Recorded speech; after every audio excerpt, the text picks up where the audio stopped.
Hi everybody, today I'm here with Chris Thompson from Viamo. He and I have been talking a little bit about the work that Viamo is doing with multilingual language AI, particularly voice technology. They're doing some really super interesting stuff.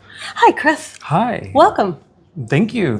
Happy to be here. Tell me what you guys are doing, what you're thinking, what you think is cool and interesting. Yeah, so I joined Viamo not long ago, but what drew me to Viamo was Viamo's voice platform for unconnected populations and people who don't have meaningful connectivity to be able to access the world's information, training, education, critical information that's used by our development and humanitarian aid partners.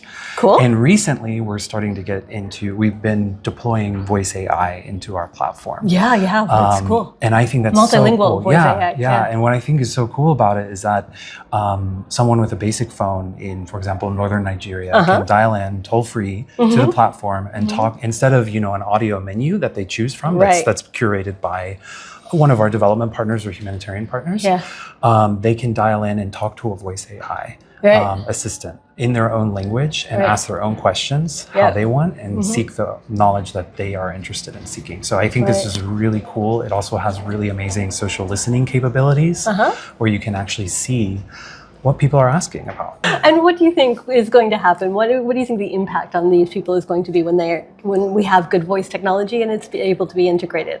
Yeah, I think one, especially when I think about youth, youth living in rural areas, it opens up their world. It opens up, it brings the world's knowledge to them. They no longer, by meeting them where they are, bringing voice AI to basic phones, they don't need to buy a smartphone that they can't afford. They don't have prerequisites to access the internet. They can actually call in and ask their own questions in a conversational style and learn that way. Yeah.